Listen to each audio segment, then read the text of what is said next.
నమస్తే, welcome to Pragathi media. నేను ఆదిత్య.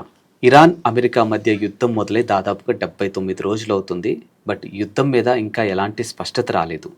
ఇరు దేశాలు వారి వారి యొక్క డిమాండ్లను కూడా తెర మీదకి తీసుకురావడం జరిగింది.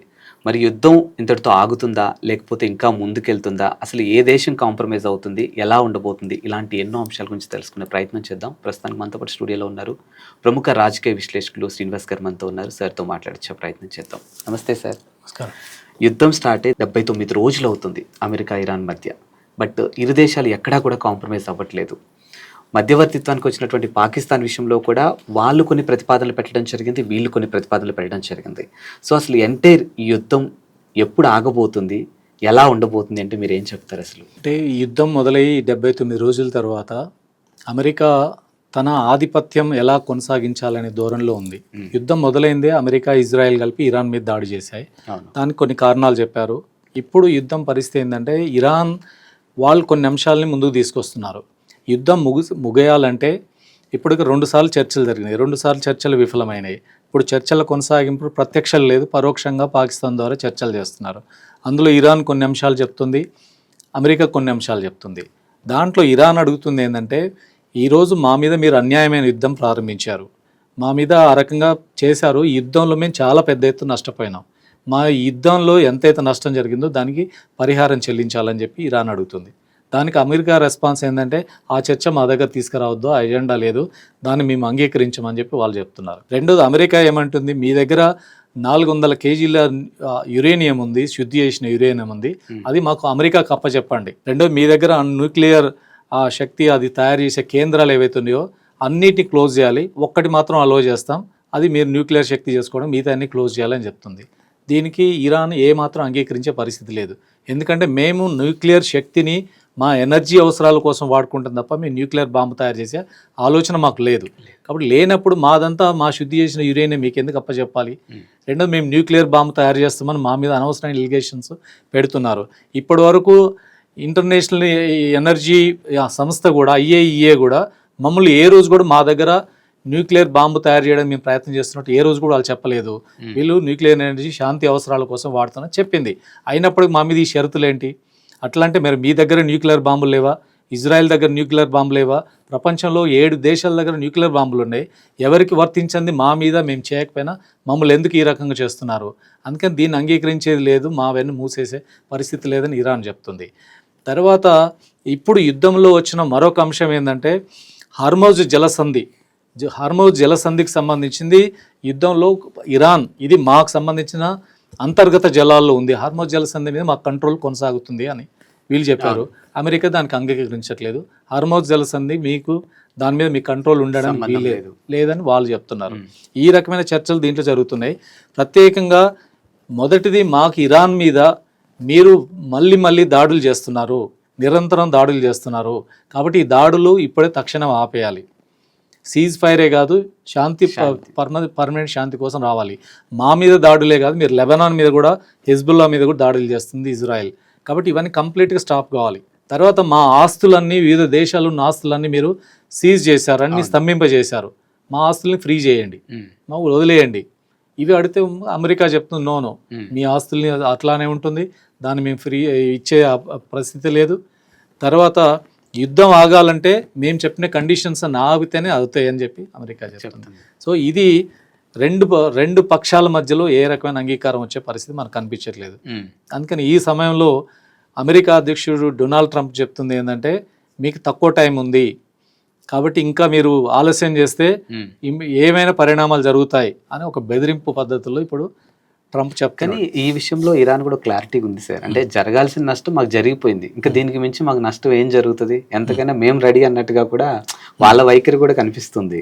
వాస్తవం అమెరికా ఏమని అంచనా వేసింది, యుద్ధం మొదలైతే వారం రోజుల్లో కంట్రోల్లో తెచ్చుకుంటాం అనుకున్నారు. కానీ ఇరాన్ యుద్ధ పటిమ ఈరోజు అజేయంగా నిలబడింది, సరైన సమాధానం చెప్పింది. ఇప్పుడు ఇరాన్ యుద్ధంలో అమెరికాని వెనక్కి కొట్టడం వల్ల ఈరోజు ఒక పెద్ద ఇరాన్ అనేది ఒక ప్రముఖమైన దేశంగా ముందుకు వచ్చింది. ఇరాన్ రేపైనా మేము పోరాడతాం, మాకు చాలా నష్టం జరిగింది, మా నాయకత్వం కోల్పోయాం, మా మిలిటరీ అధికారులు చనిపోయారు, మాకు ఆస్తి నష్టం జరిగింది, మేము అన్నిటికి సిద్ధంగా ఉన్నామని వాళ్ళు చెప్తున్నారు. దాన్ని ఎదుర్కోవడం సిద్ధంగా ఉన్నాం. ఇరాన్ అనేది తన ఆత్మగౌరవం కోసం చేస్తున్న యుద్ధం, తనని తాను రక్షించుకోవడం కోసం చేస్తుంది. అమెరికా ఇజ్రాయెల్ చేస్తుంది ఏంటంటే ఆధిపత్యం కోసం చేస్తున్నారు, గల్ఫ్ మీద తమ కంట్రోల్ చేసుకురావాలని. కానీ ఇరాన్ అటు తిప్పికొట్టింది.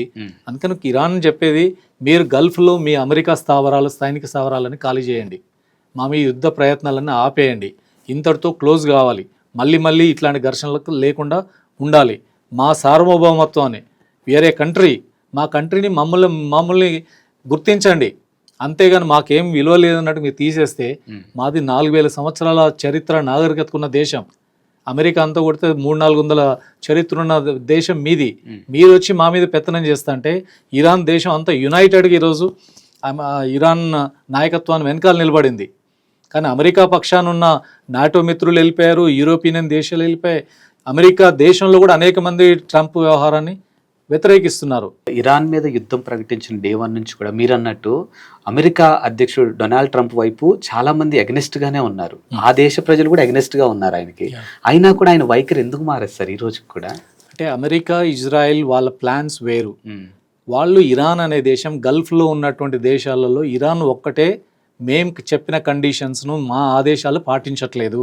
ఓకే, వాళ్ళని కంప్లీట్గా అక్కడ ఆయిల్ క్షేత్రాలు ఉన్నటువంటి ప్రాంతం గల్ఫ్లో ఇరాన్ కూడా లొంగ తీసుకుంటే మొత్తం ఆయిల్ నిక్షేపాల మీద, అక్కడ మొత్తం గల్ఫ్ మీద తమ కంట్రోల్ వస్తుంది. అందుకని ఇజ్రాయెల్ కానీ అమెరికా కానీ ఇరాన్ను లొంగ తీసుకోవడానికి ఇప్పుడు చాలా ప్రయత్నాలు చేశారు. ఇప్పుడు మరింత తీవ్రంగా దాన్ని అణిచివేసి లొంగ తీసుకోవాలి, వెనిజులా మాదిరిగా వీళ్ళని కూడా తన కబ్జాలో పెట్టుకోవాలనే ఒక ప్రయత్నం చేస్తుంది. అందుకోసం వాళ్ళ ప్రయత్నాలను ఆ వైపు కొనసాగిస్తారు. ఇది ఈ రోజైనా రేపు కూడా అదే రకం కొనసాగించే ప్రయత్నం. అందుకని ఇరాన్ ఈరోజు ఫైట్ చేసి వెనక్కి కొట్టగలిగింది. వాళ్ళకి వెనకాల సపోర్ట్ అటు చైనా కానీ రష్యా కానీ వీళ్ళ సపోర్ట్ కూడా దొరికింది. ఆ రకంగా వాళ్ళు తిప్పగొట్టగలిగారు. అందుకని దేశం ఈరోజు కూడా మేము ఏకధ్రువ ప్రపంచం, మేము చెప్పినట్టుగా ప్రపంచం నడవాలని అమెరికా చెప్తుంది. ప్రపంచ పరిణామాలు మారినాయి. ఇప్పుడు అనేక దేశాలు బలమైన దేశాలకు ముందుకు వస్తున్నాయి.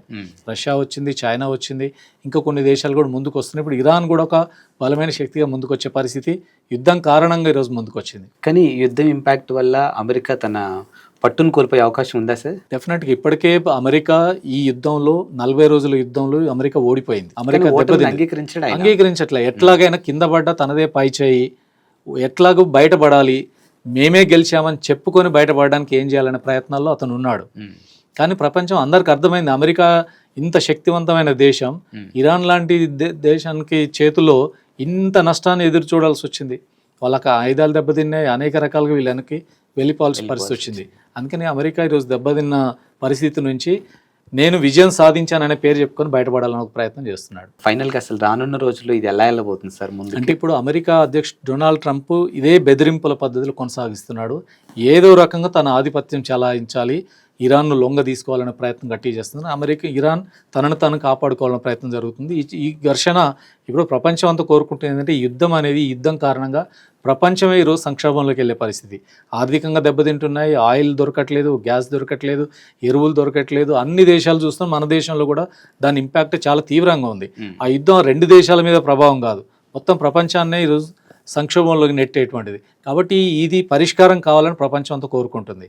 ఇటువంటి సమయంలో ట్రంప్ తన ఈ రకమైన యుద్ధోన్మాదాన్ని, తన ఆధిపత్యవాదాన్ని వదులుకోకపోతే ప్రపంచం అంతటా కూడా నిరసనలు వస్తున్నాయి. ఈ నిరసనలు పెరగాలి.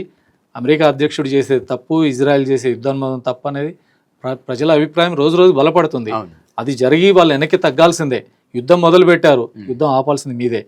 ఇదే రకం కొనసాగితే ప్రపంచంలో మీరు ఒంటరి అయిపోతారు. ఇప్పటికే చాలా మేరకు ఒంటరి అయిపోయారు, మరింత ఒంటరి అవుతారు. ఆ రకంగా యునైటెడ్గా వీళ్ళ యుద్ధోన్మాదాన్ని ఖండించడం తప్ప మరొక మార్గం లేదు. లేకపోతే ప్రపంచం మరింత నష్టం పోతుంది.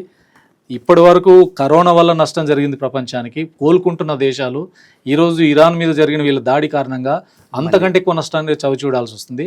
ఇది మొత్తం ప్రపంచంలో ఉన్న పేదలకు నష్టం, పేద దేశాలకు నష్టం, తీవ్రంగా నష్టపోయే పరిస్థితి కనపడుతుంది. Yes, thank you sir.